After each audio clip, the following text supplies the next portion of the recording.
So your attention is a lot like a magnetic field. Now, if you happen to be interested in things like the law of attraction, if you happen to be interested in things like, you know, creating your experience or tailoring your life how you see fit, being very creative in that regard, then this is for you. So the brain looks for what the brain looks for. And the brain has been, through evolution and millions of years, it has been really designed, I suppose. It has, uh, I think evolved is a better word, but it has evolved for survival, right? It's designed to keep us safe.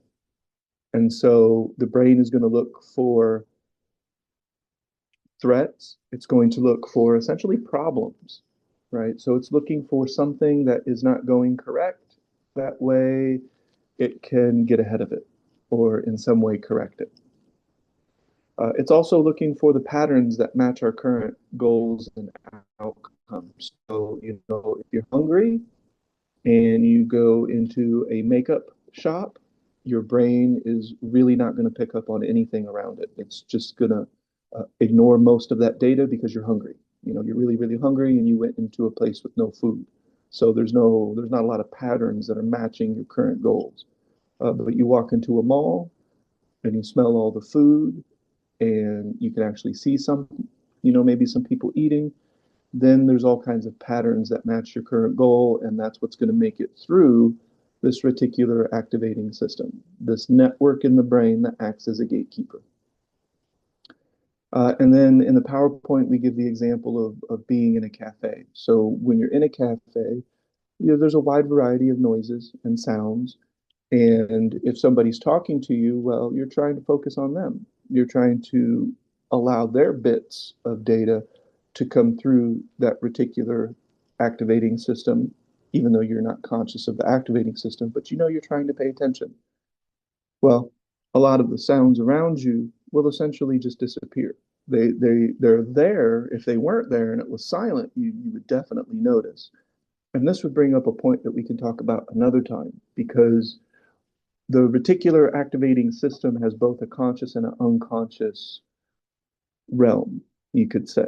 So maybe you are in the kitchen and you're cutting some things and you cut something and a piece of bread or a piece of debris flies at your eye. Well, your eye will instantly close, right? So the response was a reflex response and it bypasses the brain. Well, the reticular activating system was still involved because even though you didn't consciously recognize the that bit of data was still allowed to come through. Does that make sense? So even without your volition, even without your knowing, sometimes below the threshold of active recognition, things are being allowed to come through and your body is picking up on it, right? And it's not necessarily something that you're aware of. You don't actively recognize it. If you're watching this and you do have questions, you could always just leave a comment and we can come back and we'll try to answer some questions if you have them. But another way that you could look at it is just the simple nose on your face. If you wear glasses, they're always there. Your nose didn't go anywhere, but likely, because I've mentioned it, you notice that you have a nose and that it's always in your field of vision. Well, your nose doesn't have anything to do with survival. It's not a novelty. It's not something that was unexpected. And it's not very likely a pattern that's matching your current goals. And so the nose gets filtered out. You're not paying attention to it. So it doesn't exist in your field of vision until I mention it. And then, for the next 30 seconds or so, your nose is going to annoyingly be in your field of vision. But for anybody who wears glasses, the rims of the glasses don't become a distraction because the brain filters it out. So, and this gets just a little bit more technical, but it's not too bad, right? It's very fundamental in terms of its technicality. But we're using the example of an electromagnetic coil. So your attention is a lot like a magnetic field. Now, if you happen to be interested in things like the law of attraction, if you happen to be interested in things like, you know, creating your experience or tailoring your life how you see fit, being very creative in that regard, then this is for you. So this is exactly what we're talking about. We're just breaking it down and how it works.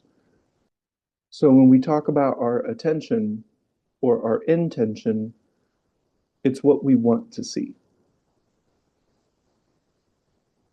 So in this metaphor, our attention is like a magnetic field.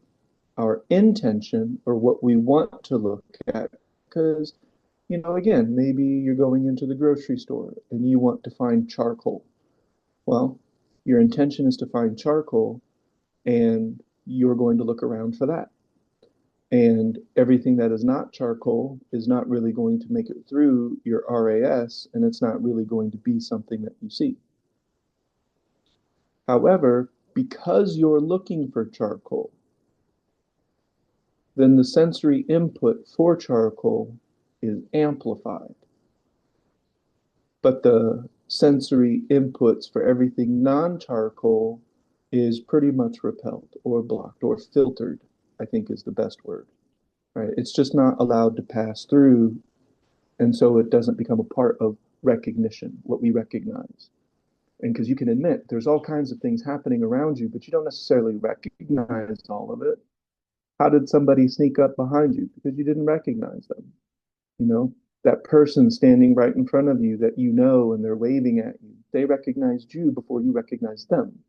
If you're like me, you may not recognize them at all. You may be like, well, who the heck is that? So the red car effect is, I'm pretty sure, I'm pretty sure most people have experienced this phenomenon where you buy a car. I think we did this with the Toyota Prius. I remember back in the day that we bought a Prius and then suddenly everybody had a Prius. And we're like, well, what the hell?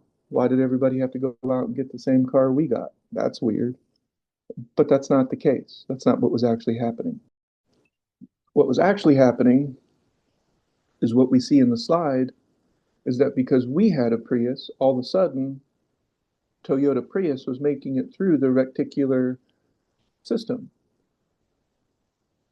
And so the amount of Priuses on the street were the same. We weren't paying attention to it before. But because now we have one, they're everywhere. Well, they were always everywhere, right? But we just didn't see it. And that's the red car effect. And this does have a lot to do with the law of attraction. Where you set your intention is what you will see. What you see starts to populate your experience. What populates your experience is the things that populate your life and your life experience. But we can get more into those nuances later if we ever decide to talk about things such as the law of attraction.